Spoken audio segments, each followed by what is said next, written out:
Uncle Brian. Here, back up just a little bit. Let's look at these guys. Oh, sweet. Look at this sweet face.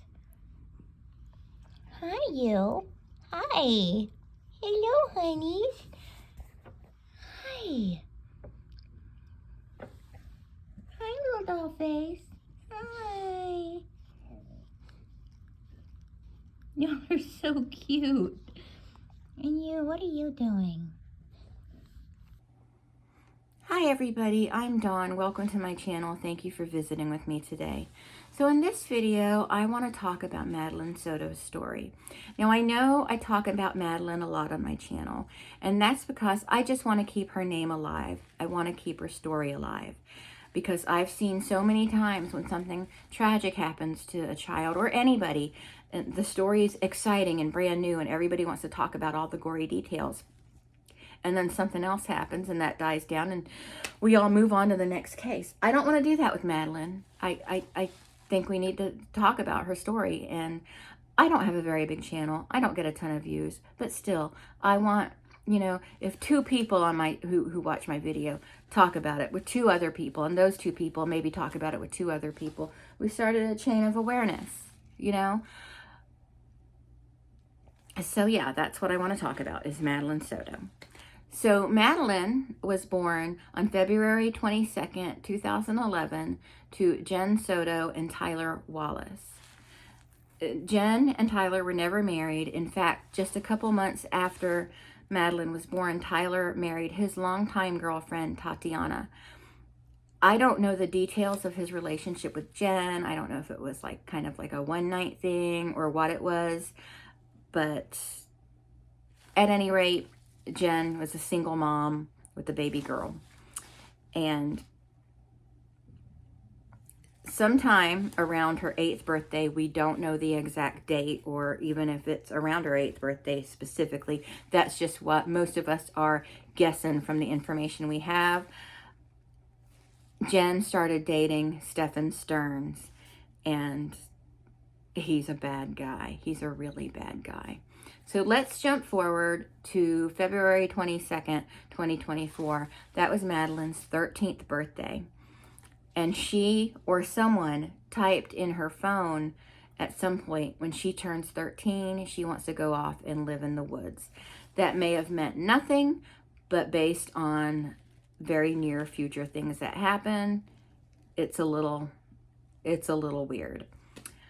So some people believe that Stefan typed it into her phone, and some people believe that, you know, Madeline just typed it in her phone as a thing she said as a kid.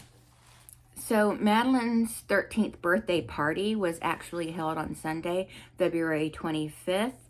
I'm assuming because it was a weekend and she didn't have to go to school, it would be a good day for a birthday party.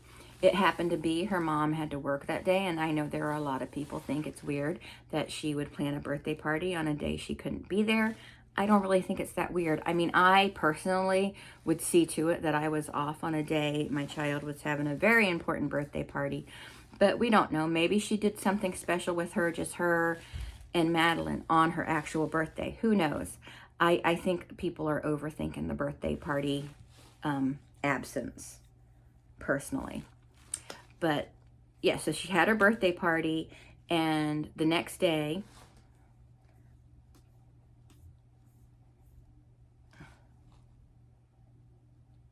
at 8:30 a.m., let me put my glasses on because I got to peek down at my notes. I know some of you hate that, but it's life. At 8:30 a.m., Maddie was allegedly driven to school by Jen's boyfriend, Stephen Stearns. But at the end of the day, at 4:30, it turned out Madeline was never in school at all that day. So 911 was called around 4:30-ish, and police show up at 8:30 to help look for Maddie and to take a police report. Now, I just want to throw this in, and I'm going to throw my notes in as we go. So from 4:30 to the time the police showed up, Stefan had a chance to feed Jen the story and to make sure she understood the story of what happened, you know, what happened, you know, assuming he would be blamed because he's the boyfriend, you know. So he knew he was going to be blamed. Well, he knew he was guilty.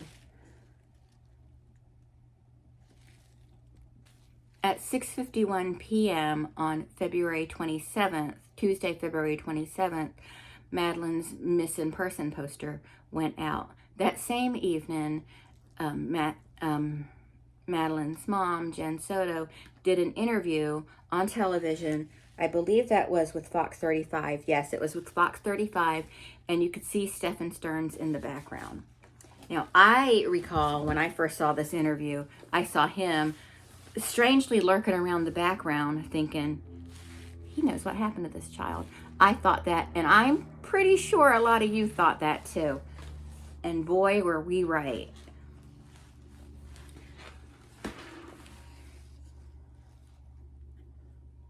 And I believe it was the same night they also did an interview with WFTV where they also interviewed Stephen Stearns, and he was pathetic, and which, if he was being genuine, it would have been sad, but he was, we know what he was up to, at least now. If we didn't then, we know now. And I will insert clips from that interview here. All right, the first question is if I can get your first and last name and spell them both out for me. Stephen Stearns, STEPHANSTERNS. All right, so Stephen, you seem very emotional right now. Explain to us. I dropped her off. Everything looked fine when I drove away. It's the last time we saw her. What were the conversations that y'all had in the car when you dropped her off? Not much. She was asleep for most of the way. Told her have a good day at school when she got out, and I love her. She said thanks, love you too. That was it. And so where do you think she could possibly be? I mean, this isn't, as I was told, this isn't normal behavior. This is not normal behavior. She's not the type that would just run off. We don't know where she can be, and we're scared. We just want her home. Are you, in a sense, blaming yourself? It's hard not to. Why? I dropped her off early. I could have waited longer. She looked okay. She was walking towards the school when I saw her. It was like any other day, so I went on with my day. It's hard not to blame myself. What has the conversation been with Jen since?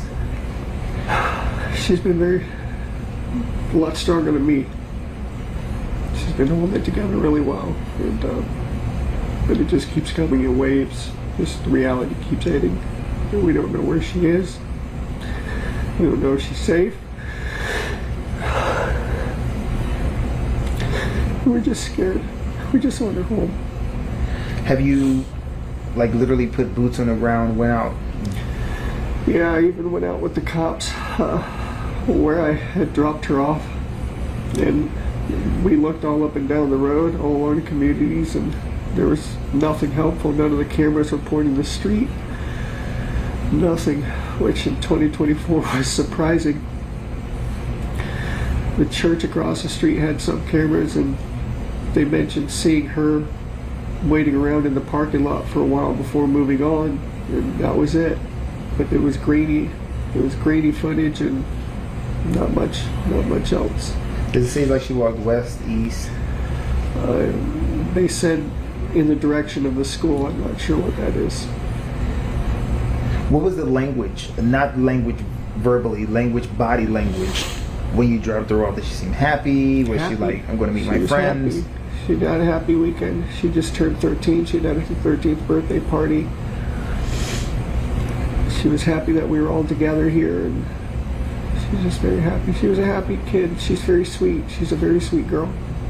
She brings a lot of joy to us, and we just not knowing. So the unknown is killing you.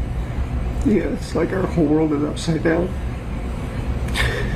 And not feeling her presence here is...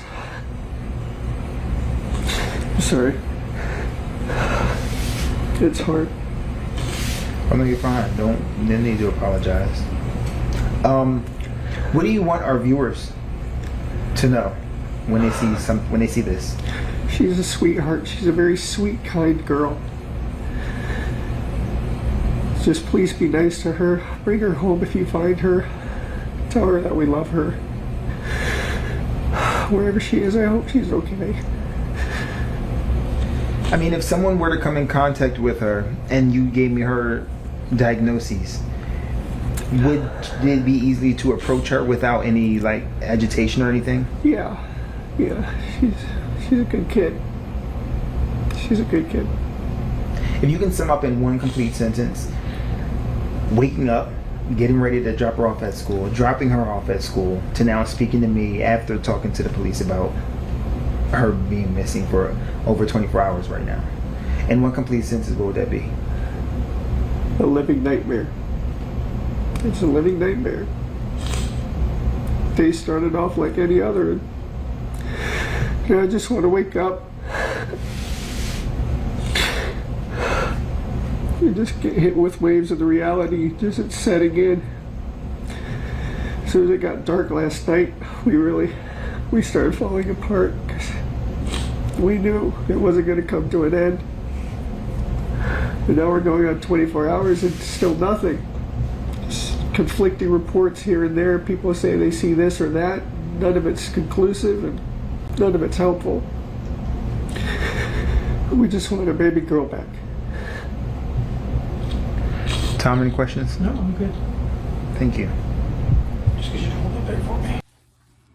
So Jen gave varying accounts or inconsistent information in both her interviews and also the interview with the police when she reported Madeline missing. One of the inconsistencies was she told the police that she last saw Madeline in the morning around 8 o'clock getting ready for school, which we now know that could not have happened.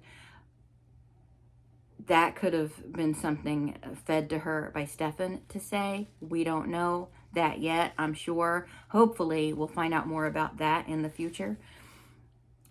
Also, she told WFTV during their interview that the last time she talked to Madeline was the night before. She talked to Madeline about her birthday party and how she was so happy about her gifts and everything.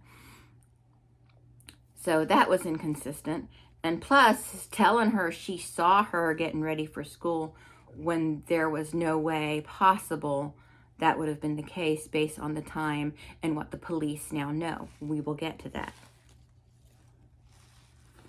On February 28th, John Mina hosts a press conference about the ongoing search, and he just talks about their search efforts and what they're doing.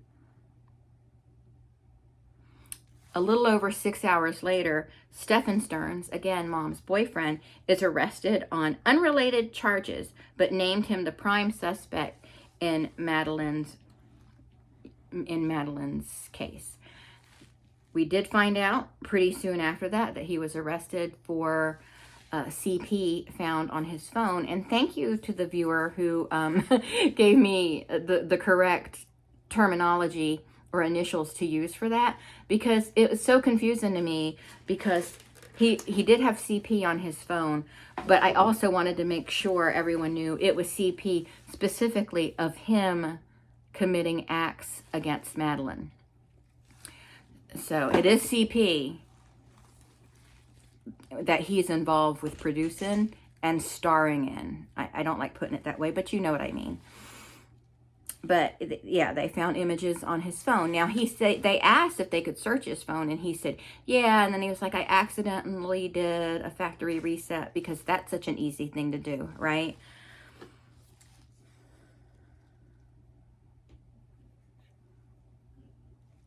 And then on March 1st at 1 p.m., Sheriff Mina announces in a press conference that they're confident that Madeline had passed away. I believe this was based on video evidence they found of Madeline inside Stefan Stearns' car, where they had suspected she was deceased at that time. That is the only, they didn't release that information about seeing her in Stephen Stern's car. They just said they believed she was passed away.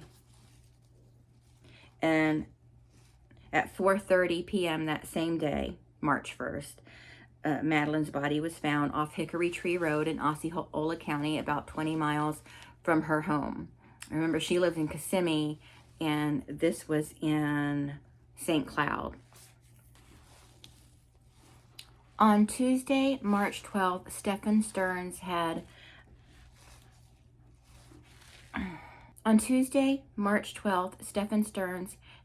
60 more charges filed against him related to the content found on his phone and maybe other devices, but I think it was just his phone. But we're going to read an article about that just so we can detail these charges. Stephen Stearns faces 60 new charges in Madeline Soto disappearance death case, police say. This article is from March 12th, so let's get into that. He is a horrific monster, and, you know, I know people are like, well, they have a disease. I don't care. I don't care. I don't care. I don't care. You're a grown man. You should have some kind of control. Okay. The state attorney's office on Tuesday, that was March 12th, filed 60 new criminal charges against Stephen Stearns, the prime suspect in the disappearance and death of Madeline Soto, a 13-year-old girl whose body was found in Osceola County after she was thought to be missing for a week. Stearns has not yet been charged for Soto's death as of Tuesday. Stearns, who is the boyfriend of Madeline Soto's mother, Jennifer Soto, has been charged with, we're going to break this down, and these are just the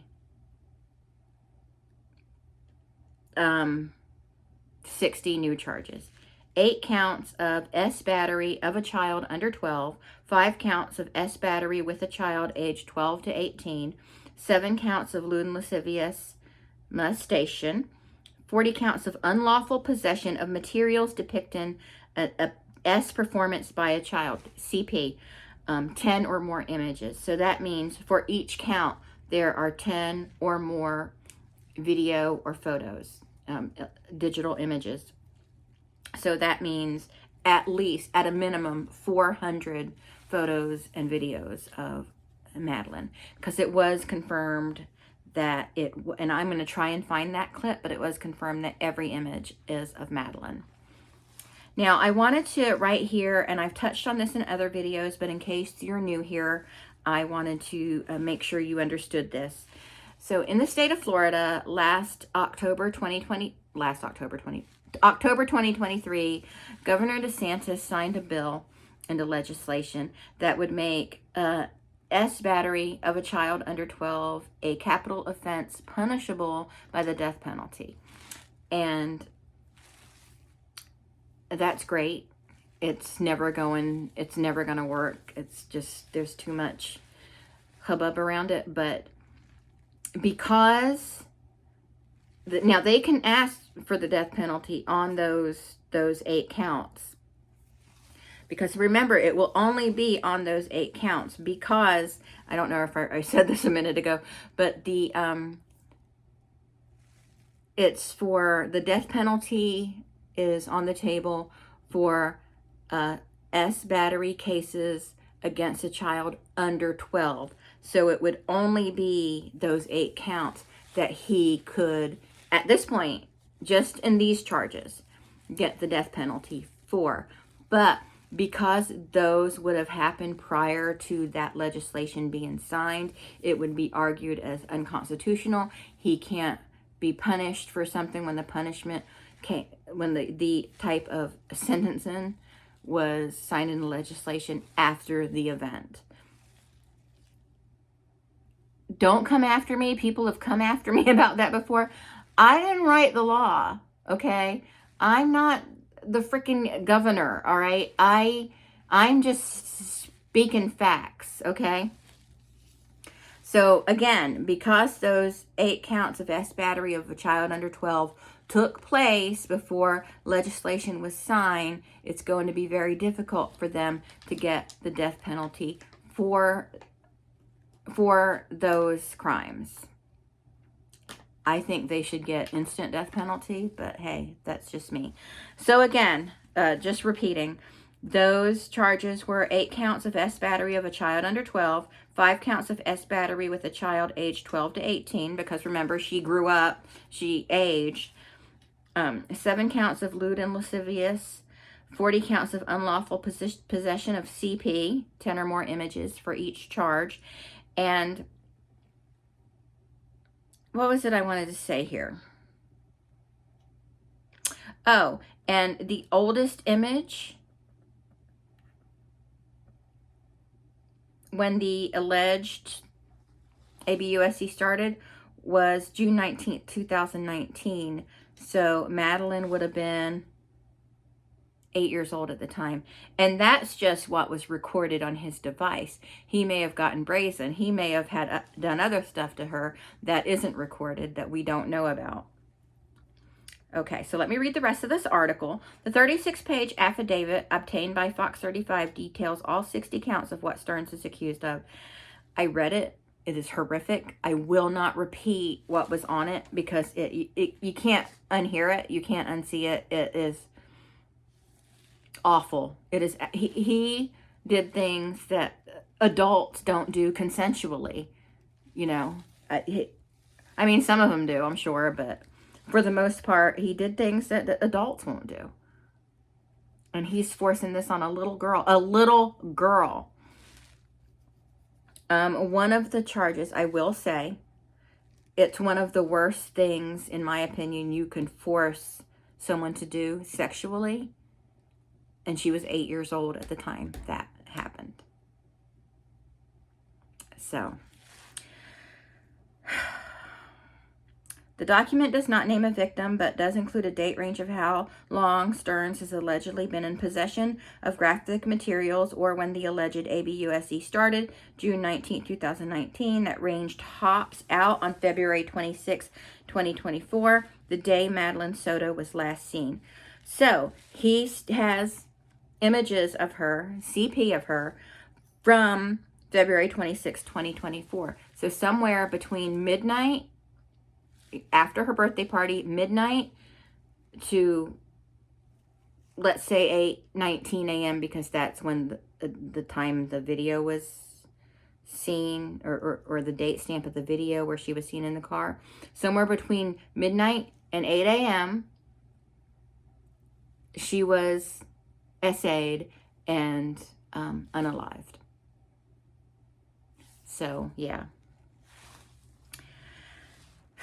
I do plan on going to this trial. I'm going to be on a lot of medication for it. While it remains unclear who the victim or victims are, this was at the time, now we know it was all Madeline. If one of them is Madeline Soto, she would have been 8 years old when the alleged crimes began. The affidavit says Stearns was in a position of familial or custodial authority when he allegedly committed some of the batteries. So we do now know that they were all Madeline, though. It also remains unclear how many images Stearns was allegedly in possession of, but each count said he was in possession of 10 or more images. That means he could have been in possession of at least 400 images of any form of CP. According to the affidavit, the content of at least one image contains one or more of the following: a child who is younger than the age of 5, sadomasochistic ABUSC involving a child, S battery involving a child, S bestiality involving a child, or any movie involving a child, regardless of length and regardless of whether the movie contains sound. Stearns will be arraigned on the charges on April 2nd.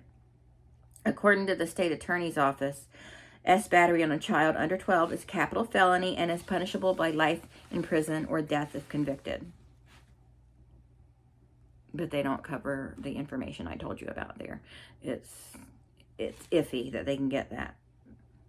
He's going to get the death penalty now, but his other charges carry sentences up to life in prison or 15 years in prison for each count. We appreciate the efforts of our partners in the state attorney's office in assisting with seeking justice for Madeline, said Kissimmee Chief of Police Betty Holland With this being a complex case with many facets, our work is not done, and we are continuing our investigation into the timeline leading up to Madeline's death. So, yeah, he's repulsive. I can't even stand to look at him. So let me exit this one. So, to bring you most current, Stephen Stearns has been charged with unaliving Madeline. And surprise, surprise, he didn't show up for arraignment for that charge. He's a coward, and he won't show up because he has to go from one building to another. They're going to have to put him in head-to-foot Kevlar because someone's going to get him. Someone will get him. And I don't want him to be gotten. I don't want a shot to the head. I don't want the electric chair. I don't want lethal injection. I want him to suffer. And I'm sure most of us do, but I want him to suffer. I do. I really do. And people say I'm being too hard on him. Really? I'm being too hard on him. Well, you want another human being to suffer. Yeah, what's the problem? What's your question? Yeah. So. Yeah, so that's it. That's where we are now with Madeline's case. And I know people are still, raging in comment sections of everyone's video that Jen Soto should be in jail right next to him. But that is not how it works. And she's probably not going to be arrested. I know everybody wants her arrested. She, as the child's biological mother who lived in the same house as her, is definitely responsible for the damage that has been caused. She is definitely responsible on some level of what happened to Maddie. But let's not forget, it feels like a lot of people are putting more blame on Mom than they're putting on Stefan. Let's remember who the real predator is, okay? We don't know what he did to Madeline's mom. He was probably grooming her way before they even had their first date. So let's be calm. Let's calm down a little bit. I know everybody wants to see people suffer and be punished for this. But let's just calm down and see what happens. They're not going to arrest her because Judy 69 Apple Pie said arrest her. That's not how it works. So they're doing their investigation. The investigation is still ongoing, and if they see it fit to arrest other people, they will. And I do feel that because they haven't come out and said she's in the clear, maybe she's not in the clear. But at this point, I'm just not that gung-ho about saying she's responsible. I think as the child's mother, she's responsible. She should have been smarter, but I don't know that I completely hold, people are saying that she held the camera. People are saying they think that she was in on the SA. I feel like a lot of people have seen way too many episodes of Special Victims Unit. And if I'm wrong, and I will admit it. But anyway, that's it. Thank you so much for watching. Keep Madeline's story alive. Keep her name out there. And we will talk to everyone later. Bye.